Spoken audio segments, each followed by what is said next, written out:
Bonjour à tous, on va essayer de revoir la théorie et les exercices des fractions algébriques à travers un PowerPoint.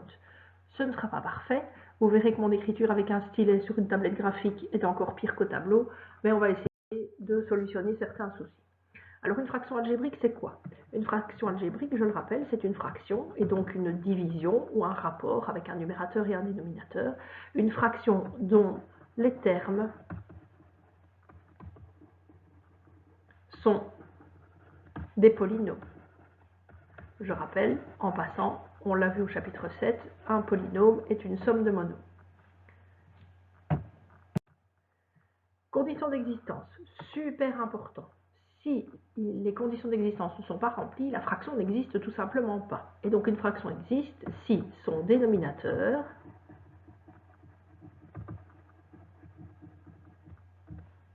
est différent de 0.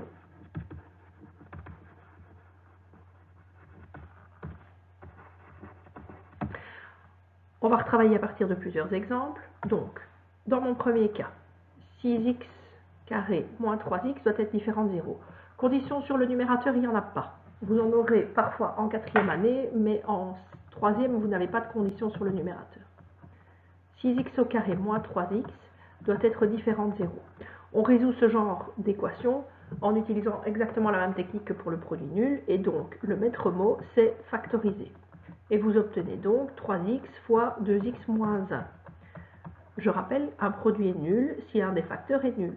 Donc ici, on va devoir éjecter 0 et x doit être différent de 1,5. Attention à ce fameux et, c'est super important d'éjecter les deux nombres qui ne conviennent pas au dénominateur.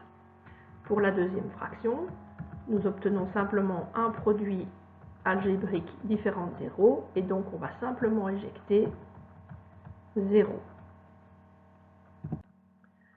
Pour celle-ci, la condition d'existence, on reste toujours dans le même trip, à savoir votre dénominateur doit être différent de 0, donc on factorise 4b fois b carré moins 25, factorisez toujours au maximum.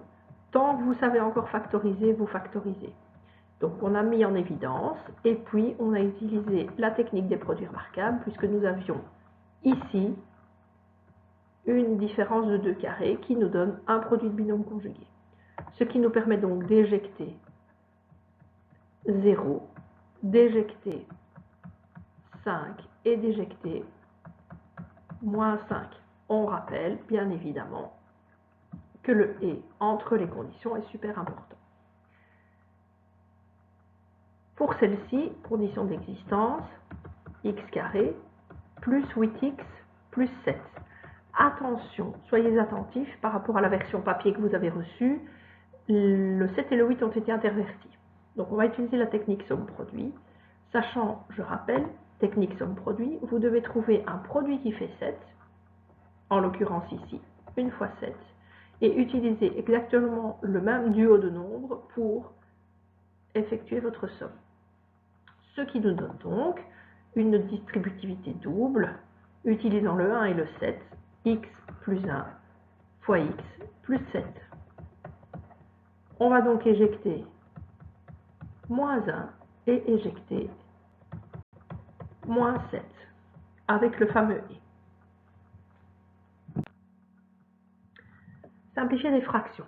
Simplifier des fractions, c'est diviser le numérateur et le dénominateur par leur PGCD. On fait comment? D'abord, on factorise tout ce qu'on peut. Et après, on simplifie. Ça, c'est vraiment les deux verbes super importants.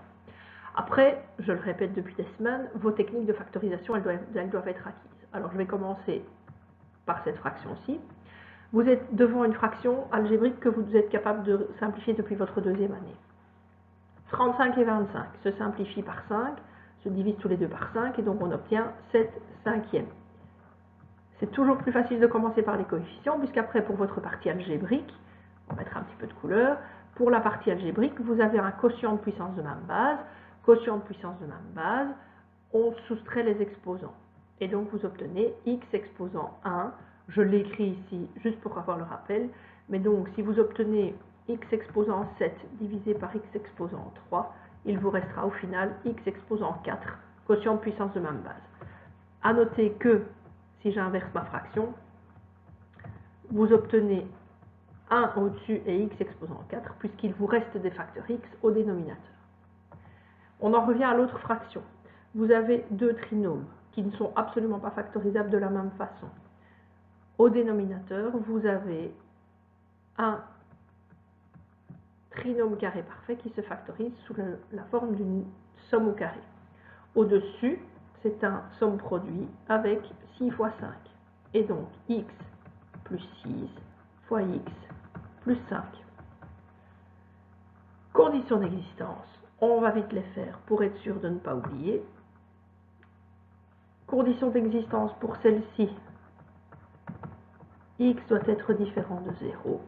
Et pour celle-ci, je le rappelle et je l'ai dit à maintes reprises en classe, on va utiliser le dénominateur qui a déjà été factorisé, on ne va pas faire le travail deux fois, et donc x doit être différent de moins 5. Simplification, on va simplifier numérateur et dénominateur par le même nombre. Je rappelle qu'on ne simplifie pas si ce sont des additions. X plus 6 sur x plus 5. Interdiction formelle de barrer s'il y a des plus. Ce sont des erreurs mathématiques qui sont extrêmement graves. Fraction suivante. Factorisation par mise en évidence. On met 4 en évidence et donc on obtient 4 fois 1 moins 5y. En dessous, on met 6 en évidence et on obtient 5y moins 1. On simplifie sur deux plans. Le 4 et le 6 sont simplifiables en 2 tiers.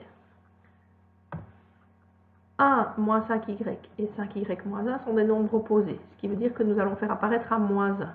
Matière de deuxième, une fraction égale moins 1 si numérateur et dénominateur sont opposés.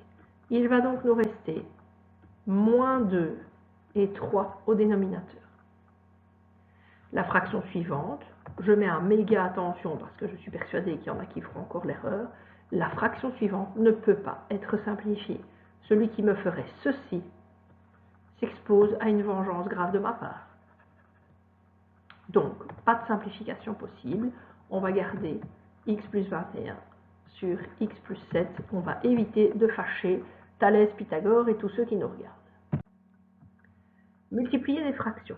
Pour multiplier des fractions, on est plus ou moins dans le même principe que la simplification, sauf que vous allez avoir plusieurs fractions qui vont se suivre. Et donc, multiplier des fractions, c'est, en termes très simples, multiplier les dénominateurs et les numérateurs entre eux.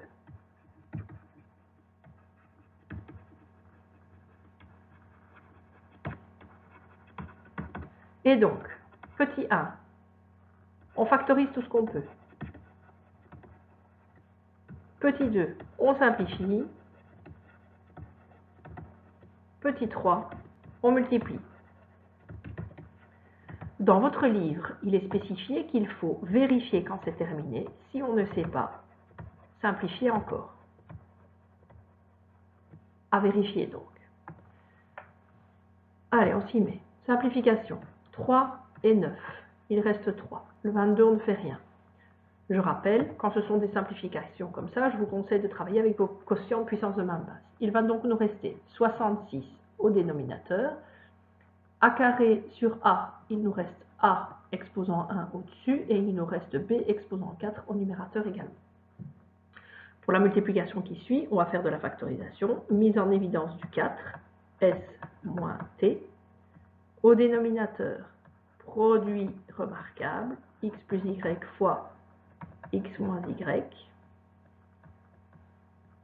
X plus y ne change pas, il n'y a rien à faire. Et en dessous, vous avez un produit remarquable où on obtient le carré d'une différence avec s moins t au carré.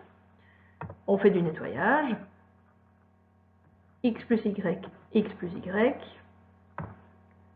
S moins t une fois au numérateur. Et donc, il nous reste uniquement 4 au numérateur et une multiplication de 2 parenthèses. Hop, j'ai fait une faute. Une multiplication de 2 petites parenthèses au dénominateur. Pas besoin de réeffectuer votre multiplication ici, ce n'est pas nécessaire. Diviser des fractions, c'est le même principe qu'une multiplication, mais je rappelle que diviser par une fraction,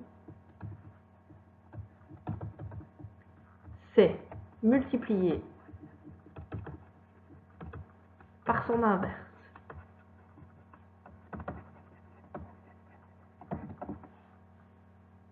On s'y met.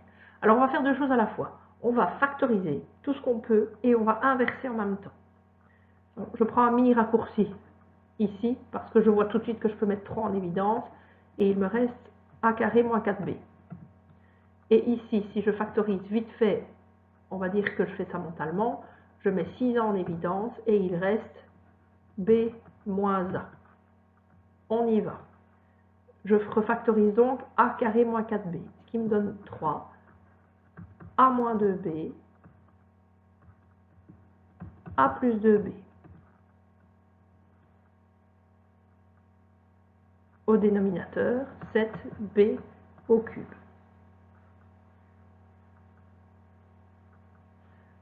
Fois, attention à votre inversion, 2b au numérateur et en dessous, 6a fois b moins a. Alors parfois, il y a des choses qui ne se simplifient pas parfaitement, c'est pas grave. Le 3, le 2 peuvent se simplifier avec le 6. On peut également simplifier b avec b au cube. Pour le reste, malheureusement, ce sont des parenthèses qui ne vont pas se simplifier puisque nous n'avons pas les mêmes. Et donc il va nous rester a moins 2b, a plus 2b, et au dénominateur, 7b carré, b moins a. Pardon. Je fais la suivante. Donc, factorisation et simplification en même temps. Et inversion plutôt. Hop, produit de binôme conjugué. La différence de 2 carrés en produit de binôme conjugué, c'est quelque chose qui doit normalement être maintenant géré. Vous devez tilter, vous devez voir directement 2 carrés, une différence. On fait le produit de binôme conjugué. On simplifie, y moins 3, y moins 3, x plus 2, x plus 2. Et il nous restera donc uniquement au dénominateur y plus 3 fois x moins 2. Les équations fractionnaires. On va rester dans la matière des équations et on va rester dans la matière des fractions algébriques. Sauf que cette année en troisième, on n'utilisera qu'un seul type d'équation fractionnaire, à savoir a sur b égale c sur d. Uniquement les équations du type proportion dans lesquelles vous pourrez utiliser le produit en croix, à savoir b fois c égale a fois d. Je rappelle, j'écris pas toute la phrase, le produit des extrêmes égale le produit des moyens dans toute proportion. On va vite appliquer. Alors, si j'applique le produit en croix ici, faites attention, n'oubliez pas que c'est une distributivité. Et donc, vous allez devoir multiplier tout votre x plus 2 et tout votre x plus 7, qui nous donnera donc 5x plus 10 est égal à 3x plus 21. On transfère les facteurs gêneurs. 2x est égal à 11. X est égal à 11 demi.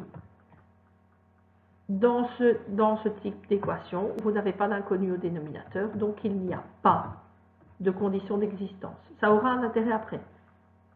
N'oubliez pas d'écrire votre ensemble solution. Sinon, vous perdez malheureusement le fil de votre équation et vous ne terminez pas correctement.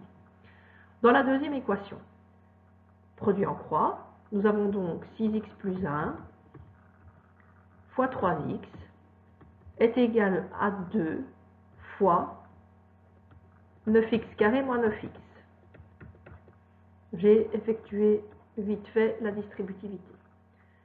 Ce qui nous donne donc 18x carré plus 3x est égal à 18x carré moins 18x. On voit directement que les 18x carrés peuvent être supprimés. 3x plus 18x nous donne un résultat qui vaut 0.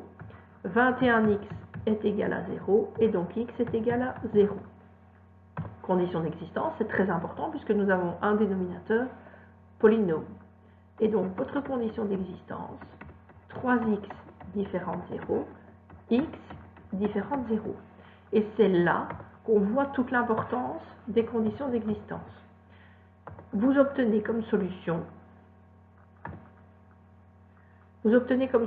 que x doit être égal à 0. Et vous obtenez d'autre part comme condition d'existence que x ne peut pas valoir 0. Il y a donc un conflit entre la solution et la condition d'existence, ce qui donne donc un rejet de la solution. On rejette la solution obtenue puisqu'elle fait partie des conditions d'existence. En l'occurrence ici, étant donné qu'on a rejeté la seule solution à notre disposition, vous avez un ensemble vide comme solution puisqu'il n'y en a plus.